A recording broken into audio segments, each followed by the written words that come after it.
ప్రభు అయిన యేసుక్రీస్తు వారి నామంలో మా యొక్క కార్యక్రమాన్ని వీక్షిస్తున్న మీ అందరికీ వందనాలండి. పరిశుద్ధ గ్రంథంలో నుండి అపోస్తలుడైన పౌలు హెబ్రీయులకు రాసిన పత్రిక 10వ అధ్యాయము 23వ వచనం చదువుకుందామండి. అపోస్తలుడైన పౌలు హెబ్రీయులకు రాసిన పత్రిక 10వ అధ్యాయము 23వ వచనం అండి. వాగ్దానము చేసిన వాడు నమ్మదగిన వాడు గనుక మన నిరీక్షణ విషయమై మనం ఒప్పుకున్నది నిశ్చలముగా పట్టుకొందుము. ఏంటండి? నమ్మదగినటువంటి వ్యక్తి ఒక ఆయన ఉన్నాడు. ఆయన ఏం చేస్తున్నాడు? వాగ్దానము చేసి ఉన్నాడు. కాబట్టి మన నిరీక్షణ విషయమై మనం ఒప్పుకున్నది నిశ్చలముగా పట్టుకొందుము. వాగ్దానము విషయమై మనం ఏమి ఒప్పుకొని ఉన్నాము, నిశ్చలముగా దాన్ని ఏ విధంగా పట్టుకొని ఉన్నాము. వాగ్దానము ఏం చేసి ఉన్నాడండి? నమ్మదగిన వాడు ఆయనే మహాప్రభు. ఆయనే మహాప్రభు, ప్రభువులకు ప్రభు, రాజులకు రాజు అయినటువంటి యేసుక్రీస్తు ప్రభువారు వాగ్దానం చేసి ఉన్నాడు. ఆయన ఏం వాగ్దానం చేసి ఉన్నాడు? మనము ఏ విధంగా మరి ఆ వాగ్దానం కొరకు నిరీక్షణ కలిగి ఉన్నాము? ఆ నిరీక్షణను మనం ఏ విధంగా పట్టుకొని ఉన్నాము? పట్టుకోల్పోకుండా మనం ఉన్నాము.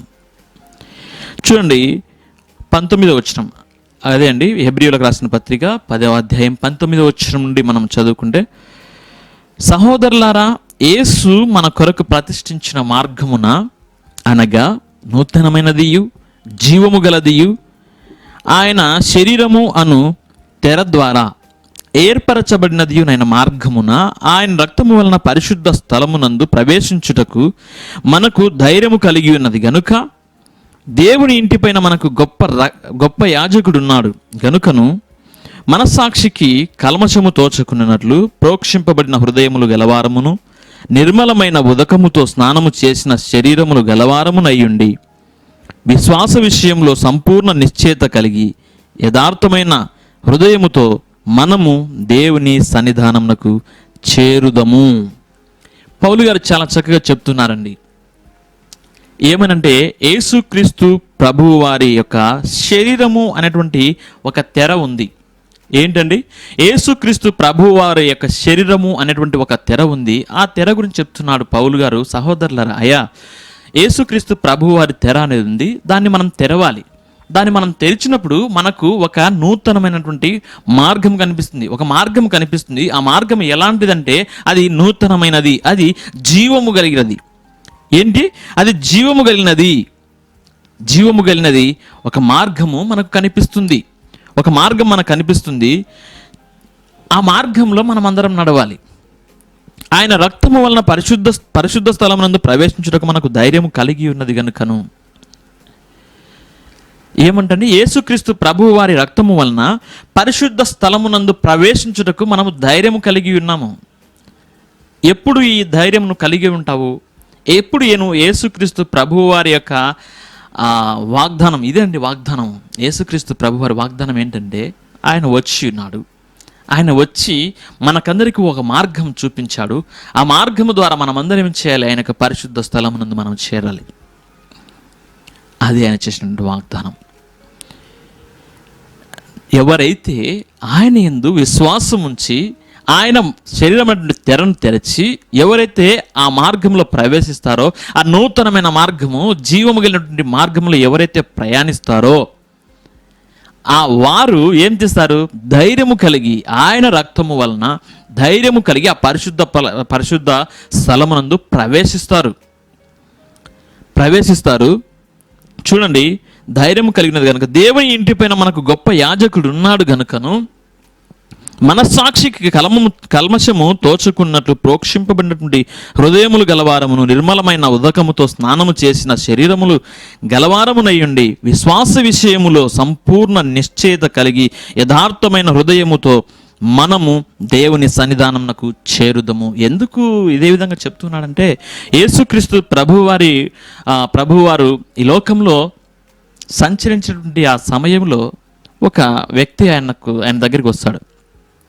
యేసుక్రీస్తు ప్రభువారు పస్కా పండుగ సందర్భముగా ఆయన యెరూషలేం ప్రాంతంలోనికి వస్తారండి. యెరూషలేం ప్రాంతంలోనికి వచ్చినప్పుడు ఆ ప్రాంతంలో ఆయన దగ్గరికి ఒక వ్యక్తి వస్తాడు. అతను ఒక పరిసయ్యుడు. అతను ఒక పరిసయ్యుడు, ధర్మశాస్త్రాన్ని బోధించేటువంటి ఒక పరిసయ్యుడు ఆయన. అతను వస్తాడు. అతను వచ్చి యేసుక్రీస్తు ప్రభు వారితో అంటాడు, అయ్యా నువ్వు నిజముగా దేవుని తోడు కలిగినటువంటి వ్యక్తివి, నీకు దేవుడు తోడై ఉన్నాడు కాబట్టి నువ్వు ఇటువంటి అద్భుతమైన కార్యములు చేయగలుగుతున్నావు, నీ ఇటువంటి ఆశ్చర్యమైన కార్యములు చేయగలుగుతున్నావు అని అంటాడు. సహోదరులారా, అంటే యేసుక్రీస్తు ప్రభు వారు అంటారు, ఇది ఎవరు కనుక్కుంటారు, ఎవరు దీని గురించి తెలుసుకుంటారు అని అంటే, ఎవరైతే క్రొత్తగా జన్మిస్తారో, ఎక్కడ చూడండి, ఎవరైతే క్రొత్తగా జన్మిస్తారో వాళ్ళు ఈ విషయాన్ని గ్రహించగలుగుతారు. క్రొత్తగా జన్మిస్తారో, క్రొత్తగా జన్మించడం అంటే ఏంటండి? పుట్టడమే కొత్తగా పుట్టడం అని కాదు, కానీ ఆల్రెడీ జన్మించినటువంటి వారు తిరిగి కొత్తగా జన్మించడము. మీరు బాగా గ్రహించండి. నేను ముందు చెప్పినటువంటి మాటలు ఏమంటే, యేసుక్రీస్తు ప్రభు వారి శరీరం అనేటువంటి తెరను తెరిచిన తర్వాత మనము ఆ మార్గం బట్టి మనం నడవాలి, చేయాలి అని చెప్పేసి అక్కడ అపోస్తలుడైన పౌలు గారు చెప్తున్నారు. దానికి ఈక్వల్గా, దానికి సమానంగా యేసుక్రీస్తు ప్రభు వారి కాలములో యేసుక్రీస్తు ప్రభు వారు చెప్పినటువంటి మాటల గురించి మనం ఇప్పుడు ధ్యానిస్తూ ఉన్నాం. అది ఎక్కడంటే యోహాను సువార్త 3వ అధ్యాయంలో ఉంటుందండి. మొదటి వచనం నుండి మనము ఆ మొదటి వచనం నుండి దాదాపు 21వ వచనం వరకు ఈ యొక్క మాటల గురించి, ఈ యొక్క మాటలు, ఆ చర్చ అనేది జరుగుతూ ఉందండి. ఎవరి మధ్య అంటే యేసుక్రీస్తు ప్రభు వారి మధ్య. అదేవిధంగా ఎవరంటే నీకోదేము. ఎవరు? నీకోదేమండి, పరిసయ్యుడు, అదేవిధంగా ధర్మశాస్త్రంను బోధించినటువంటి వ్యక్తి. అతనికి యేసుక్రీస్తు ప్రభు వారికి మధ్య సంభాషణ జరుగుతుందండి. చూడండి, మొదటి వచనం చూస్తే మనం 3వ అధ్యాయం మొదటి వచనము, యోహాను సువార్త. యూదుల అధికారి అయిన నికోదేమను పరిసయ్యుడు ఒకడు ఉండెను. అతడు రాత్రి యందు ఆయన యుద్ధకు వచ్చి, బోధకుడా, నీవు దేవుని యుద్ధ నుండి వచ్చిన బోధకుడవని మేము ఎరుగుదుము. దేవుడు అతనికి తోడై ఉంటేనే కానీ నీవు చేయుచున్న సూచక క్రియలను ఎవడునూ చేయలేడని ఆయనతో చెప్పాను. యేసుక్రీస్తు ప్రభువార్త అంటున్నారయ్యా, దేవుడు నీకు తోడై ఉన్నాడు కాబట్టి నువ్వు ఈ సూచక క్రియలు చేస్తూ ఉన్నావు అని ఆయనతో అంటున్నారండి. అందుకు యేసుక్రీస్తు ప్రభువారు అంటారు, అందుకు యేసు అతనితో, ఒకడు క్రొత్తగా జన్మించితేనే కానీ అతడు దేవుని రాజ్యంను చూడలేడని నీతో నిశ్చయముగా చెప్పుచున్నాను నేను. అందుకు నికోదేము, ముసలివాడైన మనుష్యుడు ఎలాగో జన్మింపగలడు? రెండవ మారు తల్లి గర్భమందు ప్రవేశించి జన్మింపగలడా అని ఆయనను అడుగగా, ఏమంటున్నా అండి, కొత్తగా జన్మించాలంటే నికోదేముకు అర్థం కావడం లేదు. ఎందుకంటే నికోదేము మనలాగనే లోకం గురించి ఆలోచించిన వ్యక్తి కదండి. సరే, అయినప్పటికీ ఆయన ధర్మశాస్త్ర బోధకుడు కదా, ధర్మశాస్త్రంలో ఉన్నది దేవుని మాటలు, దేవుని ఆజ్ఞలను అనేక మందికి ప్రకటిస్తూ ఉన్నాడు, అనేక మందికి బోధిస్తూ ఉన్నాడు ఆయన. అయినప్పటికీ ఏం చేయాలంటే శరీరపరంగానే చెప్తూ ఉన్నాడు. దేవుని గురించి చెప్పినప్పుడు కానీ ఆత్మానుసారమైనటువంటి మర్మములు ఆయనకు తెలియదు. మనకి ఈ విషయాన్ని బట్టి మనకి ఏమర్థమవుతుందంటే, ఆత్మానుసారమైనటువంటి మర్మములు, దేవుని ఆత్మ గురించినటువంటి మర్మములు ఆయనకు తెలియవు. అందుకే యేసుక్రీస్తు ప్రభు వారు చెప్తున్నారు, ఒకడు కొత్తగా జన్మించితేనే తప్ప దేవుని రాజ్యంను చూడలేడు, దేవుని యొక్క క్రియలను చూడలేడు, దేవుని యొక్క అద్భుత కార్యములు, ఆశ్చర్యకార్యములు ఇవి ఏమి ఎలా జరుగుతుందని తెలుసుకోలేడు. ఎవరు కొత్తగా జన్మించితేనే అవి తెలుసుకోగలరు. కొత్తగా జన్మించలేదనుకోండి, పరిసయ్యుల్లాగానే మాట్లాడతారు.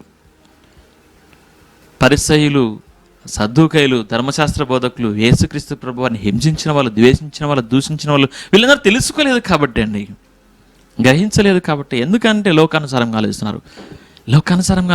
ఇప్పుడు చూడండి, నికోదేము కానీ అదేవిధంగా అడుగుతున్నాడు, ఏమని? అయ్యా, ఎలా జన్మిస్తాడు? మనకైనా అది కలిగే ప్రశ్ననే. మనమైనా అదే విధంగా అడుగుతాం, కొత్తగా ఎలా జన్మిస్తారయ్యా?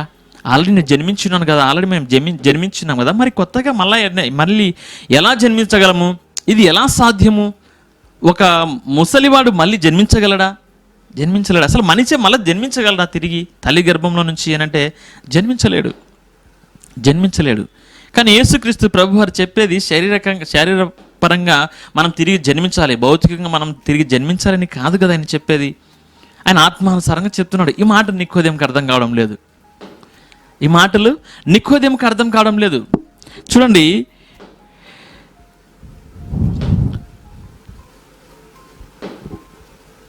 ఒకడు యేసు 5వ వచనం అండి. యేసు ఇట్లా నేను ఒకడు నీటి మూలముగాను ఆత్మ మూలముగాను జన్మించితేనే గాని దేవుని రాజ్యంలో ప్రవేశింపలేడని నీతో నిశ్చయంగా చెప్పుచున్నాను. శరీర మూలముగా జన్మించినది శరీరమును, ఆత్మ మూలముగా జన్మించినది ఆత్మయునై ఉన్నది. మీరు కొత్తగా జన్మింపవలనని నేను మీతో చెప్పినందుకు ఆశ్చర్యపడవద్దు. గాలి తనకిష్టమైన చోటను విసరును, నీవు దాని శబ్దము విందువే గాని అది ఎక్కడి నుండి వచ్చునో ఎక్కడికి పోవునో నీకు తెలియదు. ఆత్మ మూలముగా జన్మించిన ప్రతి వాడును అలాగే ఉన్నాడనను. ఆత్మ మూలముగా జన్మించిన ప్రతి వాడును అలాగనే ఉన్నాడు. నికోదేమో, నీకు అర్థం కావడం లేదు అయ్యా. ఇంకను యేసుక్రీస్తు ప్రభు వారి శరీరము అనేటువంటి తెరను ఇంకా ఎవరైతే తెరవలేదో, అంటే బాప్తిస్మం అయితే ఎవరైతే తీసుకోలేదో, ఆయన ఏ విశ్వాసం ఎవరైతే ఇంకా ఉంచలేదో, ఎవరైతే ఇంకా ఆయన చేసినటువంటి పనులను నమ్మకుండా ఉన్నారో, ఆయన కార్యములు నమ్మకుండా ఉన్నారో, వాళ్ళతో దేవుడు ఆయన మాటల ద్వారా మరి ఒకసారి మాట్లాడుతున్నాడు. నీవు ఇంకా ఎందుకు ఇలానే ఉన్నావు? నువ్వు ఇంకా ఎందుకు యేసుక్రీస్తు ప్రభువారి మీద విశ్వాసం ఉంచలేదు? కొత్తగా జన్మించాలంటే చాలామంది చూడండి, బాప్తిసం తీసుకున్న తర్వాత కొత్తగా జన్మించిన వారు అవుతారు, అంటే దేవుని యొక్క ఆత్మను పొందుకున్న వారు అవుతారు. నికోదేముతో అదే అంటున్నాడు. నికోదేము, నేను చెప్తున్నది శరీరానుసారంగా కాదు, నేను చెప్పేది ఆత్మానుసారంగా చెప్తున్నాను. ఆత్మ మూలముగా జన్మించిన ప్రతి ఒక్కడు కొత్తగా జన్మించిన వాడు అవుతాడు. వాడు యేసుక్రీస్తు ప్రభువారి యొక్క ఆత్మను పొందుకుంటాడండి. ఎవరైతే యేసుక్రీస్తు ప్రభువారిని నమ్మి ఉన్నారో, విశ్వాసం ఉంచినారో, ఆయన శరీరం తెరచి ఉన్నారో, బాప్తిసం తీసుకుని ఉన్నారో, వారందరూ యేసుక్రీస్తు ప్రభువారి యొక్క ఆత్మను కలిగి ఉన్నారు. ఆయనతో పాటు తండ్రి యొక్క ఆత్మను కలిగి ఉన్నారు. అప్పుడు ఆయన మనకు బోధించేటువంటి నూతనమైన మార్గము, నూతనమైనది, దినదినము నూతనముగా ఉంటుంది. అది జీవము కలిగినది, అది మనకు జీవమునిస్తుంది, అది మనల్ని శక్తితో నడిపిస్తుంది. ఆయన చెప్తున్నాడండి, గాలి నీకు కనిపిస్తుందా? కనిపించదు. అలాగే ఆత్మను అలాగే ఆత్మని కనిపించదు. గాలి ఎక్కడికి వీస్తుందో నీకు తెలుస్తుందా? తెలియదు. దాన్ని సృష్టించినటువంటి వాడు ఉన్నాడు, ఆయన ఏ విధంగా నడిపిస్తే ఆ విధంగా నడుస్తుంది గాలి. అంతేనండి, ఎవరు చెప్పలేరు. ఎటువంటి సైంటిస్టులు గొప్ప వాళ్ళ మహామహులు కానీ చెప్పలేరు. వాళ్ళు చెప్తే కనుక ప్రస్తుత ప్రపంచం ఈ విధంగా ఎలా ఉంటుందండి? ఎలా ఉంటుంది? ఉండదు కదా. వర్షం రావాలని ఎంతోమంది ఎన్నో విధాలు కోరుకుంటున్నారు, కానీ కావలసిన సమయంలో అది పడాలి అని అంటే మనుషుల చేతిలో ఉందా? కాదు. మేఘమదనము చేయడం వల్ల చాలా వరదలు వచ్చినాయి, వాగులు వచ్చినాయి, చాలా నష్టం సంభవించింది. కానీ దేవుడు ఆయన ఏ సమయంలో మనకు అవసరమో ఆ సమయంలో ఆయన కురిపించేటువంటి ఆ తొలకరి వాన అది ఉంటుంది కదా, అది మనకు ఆశీర్వాదము. దేవుని అధీనంలో ఉంటాయండి ఇవన్నీ. మనం ఎప్పుడైతే ఆయన చెప్పిన ప్రకారం నడుచుకుంటామో అప్పుడు అవన్నీ జరుగుతూ ఉంటాయి. చూడండి, ఏమంటండి, గాలి మనకు కనిపించదు. గాలి తనకు తోచిన విధంగా, అంటే దేవుడు తనకు ఆజ్ఞాపించిన విధంగా నడుచుకుంటుంది. అదే విధంగా ఆత్మానుసారంగా ఆత్మను కలిగిన వాడు కానీ అదే విధంగా ఉంటాడు. వానిలో కనిపించినటువంటి దేవుని ఆత్మ ఉంటుంది, కనిపించనటువంటి దేవుని ఆత్మ ఉంటుంది. ఆ ఆత్మ ఏ విధంగా నిర్దేశిస్తుందో, ఎక్కడికి నడిపిస్తుందో అక్కడికి నడుస్తాడు. గద్దిస్తుందండి ఆత్మ. దేవుని ఆత్మను కలిగినటువంటి వాడు, దేవుణ్ణి విశ్వసించి ఆయన ఆత్మను కలిగినటువంటి వాడు తప్పు చేస్తున్నప్పుడు వాని హృదయంలో గద్దింపు వస్తుంది. ఆత్మ గద్దిస్తుంది, నువ్వు చేస్తున్నది తప్పు, ఈ విధంగా నువ్వు చేయకూడదు అని ఆత్మ గద్దిస్తుందండి. ఆత్మానుసారంగా వాడు నడుచుకోవడానికి ప్రయత్నిస్తాడు. చాలామంది ఆత్మను దుఃఖపరుస్తారు. దేవుని యొక్క ఆత్మ మనసులో గద్దింపు పుట్టిస్తున్నప్పటికీ, అది గద్దిస్తున్నప్పటికీ ఆ మాట ప్రకారం నడుచుకోక పరిపరి విధాలుగా నడుచుకుంటూ ఉంటారు. దానివల్ల ఎన్నో శ్రమలు అనుభవిస్తూ ఉంటారు. కానీ దేవుని యొక్క ఆత్మానుసారంగా మనం నడుచుకున్నప్పుడు దేవుడు మనల్ని ఎంతగానో బలపరుస్తాడు, ఎంతగానో. అదే ఆయన వాక్యం సెలవిస్తుంది కదా, ఆ మార్గంలో మనం నడిచినప్పుడు ఆత్మ ఏ విధంగా అయితే నడిపిస్తుందో ఆ మార్గంలో మనం నడిచినప్పుడు ఎలా ఉంటుంది? నూతనముగా ఉంటుంది. ఎలా ఉంటుంది? జీవము కలిగి ఉంటుంది. శక్తి, కనిపించినటువంటి శక్తి, కనిపించినటువంటి బలము, కనిపించినటువంటి ఆనందము, సంతోషం ఉంటుంది. ఎప్పుడంటే ఆ యొక్క ఆత్మ ఏ విధంగా అయితే నడిపిస్తుందో ఆ విధంగా నడవడం వలన. అందుకే అంటున్నాడు ప్రభువారు, ఎవరు ఆత్మను కలిగి ఉన్నవారు ఎవరు లోక సంబంధులు కాదు, వాళ్ళు లోకానుసారంగా ఉండరు, వాళ్ళు దైవ సంబంధులు, వాళ్ళు పరలోక సంబంధులు. వాళ్ళ కొరకు ఒక ప్రత్యేకమైనటువంటి నివాసం ఏర్పరిచున్నాడు. యేసుక్రీస్తు ప్రభువారి యొక్క వాగ్దానంలో ఇది. ఆయన రావాలి, మనకందరికీ చెప్పాలి, మనలందరినీ ఆయన మార్గంలో నడిపించాలి, మన కొరకు ఆయన అక్కడ నివాసం ఏర్పరచాలి. ఆ నివాసంలో మనం అందరం చేరాలి. అది ఆయన మనతో చెప్పినటువంటి మాటలు. ఆ మాటలు నమ్మదగినవి. ఎందుకంటే ఆయన నమ్మదగిన వాడు కాబట్టి, ఎందుకంటే ఆయన దేవుని కుమారుడు కాబట్టి ఆయన మాటలు నమ్మదగినవి. ఇది సత్యము, ఇది నిజము.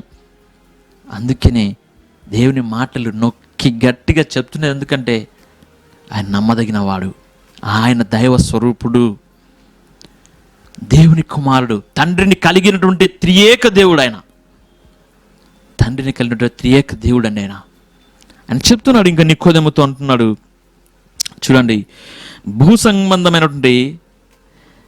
సంబంధమైన సంగతులు నేను మీతో చెప్పితే మీరు నమ్మకున్నప్పుడు పరలోక సంబంధమైనవి మీతో చెప్పిన ఎడల ఎలాగూ నమ్ముదురు? లోకంలో జరిగేటివి చెప్తున్నప్పుడు మీరు నమ్మడం లేదే. నికోదేము, నువ్వు నమ్మడం లేదు. మరి పరలోక సంబంధమైనట్టు నేను చెప్తే నువ్వు ఎలాగ నమ్ముతావు? దేవుడు నన్ను ఈ విధంగా ప్రేమిస్తున్నాడంటే కనుక నువ్వు నమ్ముతావా? దేవుడు నన్ను ప్రేమించి ఆయన ఇక్కడికి పంపించాడంటే నమ్ముతావా? నమ్మాలి. అదే దేవుని పట్ల మనం ఉంచేటువంటి విశ్వాసం. నమ్మాలి. దేవుడు నన్ను ఎంతగానో ప్రేమిస్తున్నాడు. అందుకే యేసుక్రీస్తు ప్రభువారిని మన మధ్యకు పంపించున్నాడు. అందుకే ఆయన మన మధ్యకు పంపించి ఆయన వాగ్దానాన్ని మన పట్ల స్థిరపరిచున్నాడు.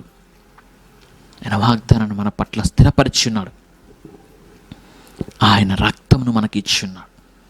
ఆయన శరీరంను మనకి ఇచ్చున్నాడు. యేసుక్రీస్తు ప్రభువారి యొక్క శిష్యులు చాలామంది ఉన్నారండి. ప్రారంభంలో వాళ్ళందరూ యేసుక్రీస్తు ప్రభువారు ఒక సందర్భం వచ్చినప్పుడు, ఎవరైతే నా శరీరంను తిని నా రక్తంను త్రాగుదురో వాళ్ళు నిత్య జీవనం పొందుకుంటారని చెప్పినప్పుడు చాలామంది, ఈయన ఏంటి ఇలా చెప్తున్నాడే, ఇది సాధ్యమా?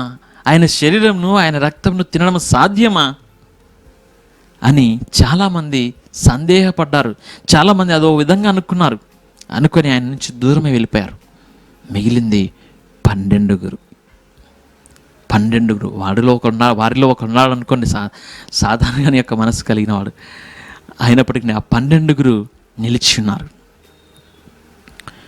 12తో ఆయన అంటాడు, మీరు కానీ వెళ్తారా అంటే వాళ్ళు వెళ్ళలేదండి. ఎందుకంటే దేవుని పట్ల, ఆయన పట్ల వాళ్ళు విశ్వాసం ఉంచినారు.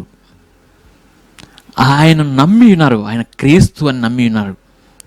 నీవు కూడా ఈ సమయంలో ఆయన క్రీస్తు అని నమ్ముతూ ఉన్నట్లయితే ఖచ్చితంగా నువ్వు ఇప్పటికీ ఆయన శరీరం నువ్వు తెరవలేదంటే కనుక ఖచ్చితంగా తెరువు. ఆయన శరీరం తెరువు. ఆ నూతనమైన మార్గంలో ప్రవేశించు. నిత్య జీవమును పొందుకో. నీ నిరీక్షణను నువ్వు పొందుకో. నీ యొక్క నిరీక్షణ నువ్వు పొందుకో. ప్రభు యొక్క వాగ్దానాన్ని స్వతంత్రించుకో. అదే యేసుక్రీస్తు ప్రభువారు నా నుండి ఆశిస్తున్నది. నీకు నాకు చెప్పినటువంటి మాట అదే. నీవు నన్ను విశ్వసించాలి. నీవు నా యొక్క శరీరంను, రక్తమును స్వీకరించాలి. నీవు నా మార్గంలో నడవాలి. నీవు నేను ఏర్పరిచినటువంటి ఆ యొక్క నివాసంకు నీవు రావాలి. నీవు నన్నును తండ్రిని కలిగి జీవించాలి. అదే ఆయన కోరుకుంటున్నది. అదే అండి 16వ వచనం మనం చూస్తే, దేవుడి లోకమును ఎంతగానో ప్రేమించెను కాగా ఆయన తన అద్వితీయ కుమారునిగా పుట్టిన వాని యందు విశ్వాసముంచు ప్రతి వాడును నశింపక నిత్య జీవం పొందుటకు ఆయన్ని అనుగ్రహించెను. దేవుడు ఊరికే మనకు ఆయన అనుగ్రహించలేదండి. ఊరికనే మనల్ని ఆయనను క్రీస్తును మనకు అనుగ్రహించలేదు. మనమందరము నశింపక నిత్య జీవం పొందుకోవాలి అనేటువంటి దేవుని యొక్క ప్రేమ, అది ప్రేమ అయిందండి దేవునికి. ఏ తండ్రికి తన కుమారులు నశించిపోవడం ఇష్టం లేదు. ఏ తండ్రికి తనకు పుట్టినటువంటి బిడ్డలు నశించిపోవాలా, శత్రువు చేతిలో చిక్కబడాలా, వాడు నాశనం అయిపోవాలా, వాడు మరణించాలని ఏ తండ్రి ఏ తల్లి ఆ విధంగా కోరుకోదు. అదేవిధంగా దేవుడు కానీ అదేవిధంగా కోరుకోవడం లేదు. సాతాను కానీ చేతుల్లో మనం చిక్కుకోవాలా, సాతాను గానితో కలిసి మనము వాని కొరకు దేవుడు ఏర్పాటు చేసేటువంటి ఆ నరకములో మనము ప్రవేశించాలని దేవుడు కోరుకోలేదు. దేవుడు కోరుకున్నది ఒక్కటే, నీవు నేను ఆయనతో కలిసి జీవించాలి. ఆయన కోరుకున్నది అదే ఆయనకు మన మీద ఉన్నటువంటి ప్రేమ. అందుకే ఆయన్ను క్రీస్తును ఈ లోకంలోనికి పంపించున్నాడు. సాక్షాత్తు దైవ శక్తి స్వరూపుడు మన మధ్యలోనికి వచ్చి ఉన్నాడు, మనుష్యునిగా జీవించినాడు, మర్మములు మనకు తెలియజేయచ్చు ఉన్నాడు. ఈ మాటలను గ్రహించినటువంటి ప్రతి ఒక్కరు చూడండి, ప్రతి ఒక్కరు 17వ వచనంలో చదివితే, లోకము తన కుమారుని ద్వారా రక్షణ పొందుటకే కానీ లోకమునకు తీర్పు తీర్చుటకు దేవుడు ఆయనను లోకంలోనికి పంపలేదు. ఆయన యందు విశ్వాసం ఉంచువానికి తీర్పు తీర్చబడదు. విశ్వసింపని వాడు దేవుని అద్వితీయ కుమారుని నామముందు విశ్వాసం ఉంచలేదు గనుక వానికి ఇంతకు మునిపే తీర్పు తీర్చబడింది. ఇంతకు మునిపే తీర్పు తీర్చబడింది. ఎవరైతే దేవుని కుమారుని యందు విశ్వాసం ఉంచలేదో వానికి ముందుగానే తీర్పు తీర్చబడి ఉంది. అందుకే వాడు దేవుని కుమారుని విశ్వసించలేదు, దేవుణ్ణి నమ్మలేదు.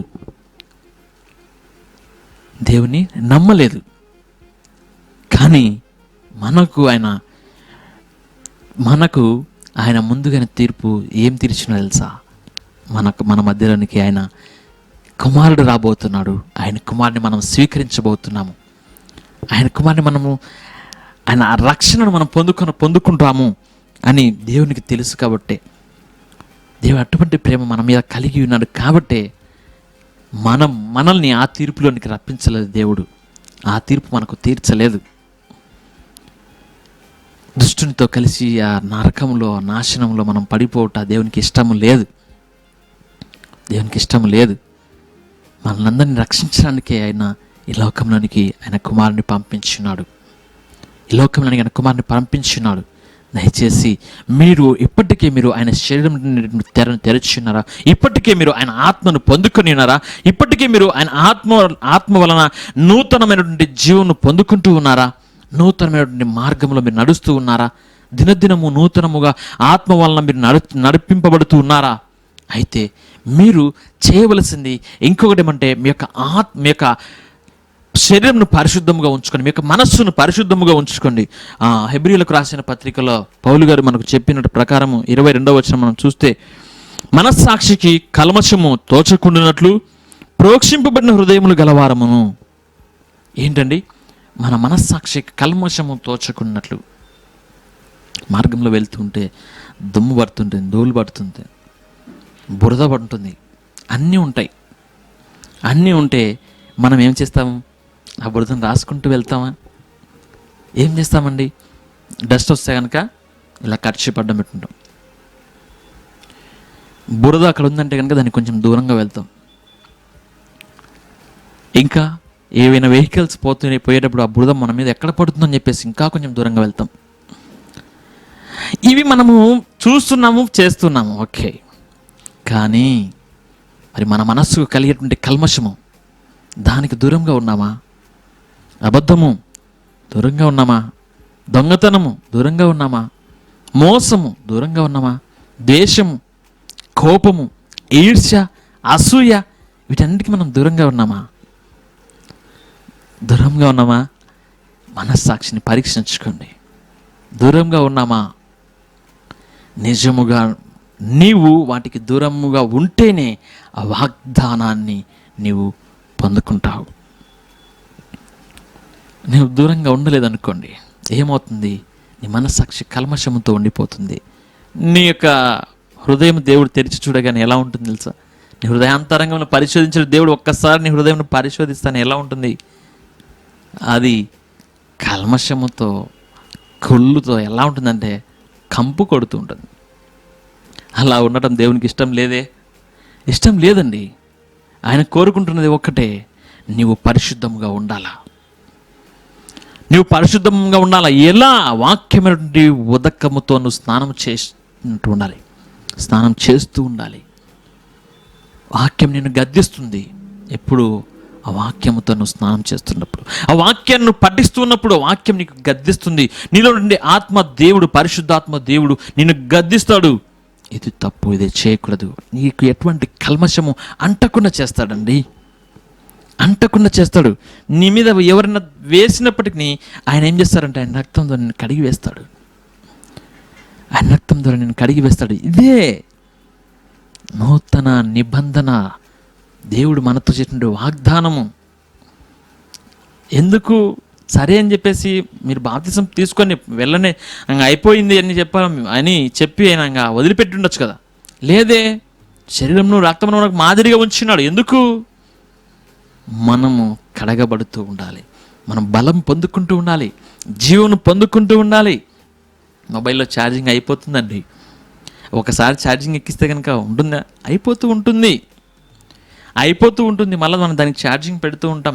మనం దేవుని యొక్క ఆత్మను పొందుకుంటూ ఉంటాము. ఆ ఆత్మను మనము లోకంలో సంచరించినప్పుడు వివిధ రకాల మనసులు, వివిధ రకాల పరిస్థితులలో మనం వచ్చినప్పుడు మనలో ఆ ఛార్జింగ్ తగ్గిపోతూ ఉంటుంది. మళ్ళీ మనం ఏం చేయాలి? ఆయన శరీరం రక్తం స్వీకరించినప్పుడు మళ్ళీ మనం బలం పొందుకుంటూ ఉంటాం. మనం ఇంకా ఇతరులకు మనం ఏం చేస్తాము? మనలో ఉన్నటువంటి దేవుని యొక్క ఆ వాక్యము ఇతరులకు పంచుతూ ఉంటాం. దేవుని యొక్క అద్భుతములండి, ఆశ్చర్యములు. ఎవరైతే యేసుక్రీస్తు ప్రభువారు చెప్పినట్టు ఎవరైతే కొత్తగా జన్మిస్తారో వాళ్ళే అర్థం చేసుకోగలరు. కొత్తగా జన్మించకుండానే ఇవన్నీ ఎవరేం చేయలేరు. ఎవరైతే ఆ శరీరం తెరను తెరుస్తారో వాళ్ళే అర్థం చేసుకోగలరు. ఆ తెరను తెరవకుండా ఎవరిని అర్థం చేసుకోలేరు. అది వారితో కాదు, వారి వల్ల కాదండి. ఎందుకనంటే ఆ శరీరం తెరను తెరిచినప్పుడే మార్గంలో నువ్వు నడవగలవు, మార్గం కనిపిస్తుంది. శరీరం నుండి తెరను తెరవకుండా, నీకు మార్గం కనిపించకుండా నువ్వు ఎలా నడుస్తావు? నడవలేవు కదా. ఇంకా నువ్వు బాప్తిసం తీసుకోకుండానే నువ్వు ఆయన రక్తంని ఎలా స్వీకరిస్తావు? నీ మనస్సాక్షిని ఎలా నువ్వు వాక్యం ఆ ఉదకముతో నువ్వు ఎలా నువ్వు శుద్ధి చేసుకుంటావు? దేవుని రక్తంతో ఏ విధంగా శుద్ధి చేసుకుంటావు? లోపలంతా కల్మషం పెట్టుకొని బాప్తిసం తీసుకోకుండా పరలోక రాజ్యం ఎలా ప్రవేశిస్తావు? ఒకవేళ నువ్వు బాప్తిసం తీసుకున్నావే అనుకో, నూతనమైన అదే క్రీస్తు ప్రభు వారి శరీరం తెరను తెరిచి ఉన్నావు, కొత్తగా నువ్వు జన్మించి ఉన్నావు, మార్గంలో నడుస్తూ ఉన్నావు.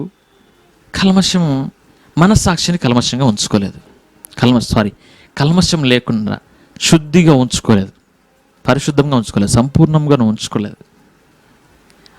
లోపలంతా కల్మషమే. మరి నువ్వు ఎలా నడుస్తున్నావు? యథార్థంగా మార్గంలో నడవలేవండి. దుమ్మంతా రాసుకుంటూ పోతే నువ్వు ఎలా నడుస్తావండి? నడవలేవు కదా. ఏమవుతుంది? చివరికి దుమ్ము అక్కడ ఇక్కడ అంతంత పడి కళ్ళే కనిపించకుండా పోతాయి, మార్గం నువ్వు చూడలేవు. ఒకవేళ నువ్వు ఆ మార్గంలో ప్రవేశించినప్పుడు నువ్వు ఆ మార్గం నువ్వు చూడలేవు. ఎందుకంటే ఆ కల్మషముతో నీ మనసాక్షి అంతా నిండిపోతుంది. నీ కళ్ళకు ఏం చేస్తారంటే నీ ఆత్మీయ కళ్ళను అపవాది మూసేస్తాడండి. ఆత్మీయ కన్నులు మూసేస్తాడు, లోకానుసారమైన కన్నులు తెరుస్తాడు. నువ్వు లోకానుసారమైన కన్నులతో నువ్వు ఎన్ని చూసినా ఏమి చేసినా ఆ మార్గంలో నడచలేవు. అది కాదు. ఎప్పుడైతే నువ్వు కల్మషము లేకుండా యథార్థముగా వాక్యమైన ఉదకముతో నువ్వు స్నానం చేస్తూ పరిశుద్ధంగా నువ్వు ఎప్పుడైతే జీవించగలుగుతావో, పరిశుద్ధంగా నువ్వు ఎప్పుడైతే ఆయన సన్నిధిలో నువ్వు సన్నిధిలోనికి వస్తూ ఉంటావో, ఎప్పుడైతే పరిశుద్ధంగా ఆయన వాక్యం నువ్వు వింటూ ఉంటావో, స్వీకరిస్తూ ఉంటావో, అప్పుడు నీవు ఆ యొక్క వాగ్దాన్ని స్వతంత్రించుకోగలవు. నిత్య జీవంలోనికి నువ్వు నడవగలవు. లోపలంతా కల్మషం పెట్టుకొని హృదయం ఖాళీగా లేకుండా దేవుని మాటలు ఎలాగ స్వీకరిస్తావండి? ఎలా స్వీకరిస్తావు? గ్లాసు ఎంటీగా ఉంటేనే కదా దాంట్లో నీళ్ళు పోసేది. నీళ్ళు దేవుని మాటలు స్వీకరించడానికి స్థలం లేదు. హృదయం అంతా లోకం ఉంది. మనసంతా లోకం ఉంది. దేవుని మాటలు ఎక్కడుంటాయి? దేవుని మాటలు అసలు చేరు. చెవిలోనికి ఇలా వచ్చి వెళ్ళిపోతుంటాయి, లోపలికి చేరు అవి. కాబట్టి నీ మనస్సాక్షిని శుద్ధి చేసుకో, క్లీన్ చేసుకో. దేవుని సన్నిధిలోనికి వచ్చేటప్పుడు ఎంప్టీగా రా. దేవుని మాటలతో, దేవుని వాక్యంతో ఫుల్గా నింపబడు. వెళ్ళి అనేక మందికి దాహం తీర్చు. ఇది చేయడానికి ముందు నువ్వేం చేయాలి? దేవుని యొక్క శరీరం తెరను తెరవాలి. అప్పుడే అది నీకు సాధ్యమవుతుంది. చేస్తారా విధంగా? దేవుడు మీ యొక్క మనస్సులను ఒప్పించునుగాక. ఆ విధంగా దేవుడు మిమ్మల్ని నడిపించునుగాక, బలపరచునుగాక.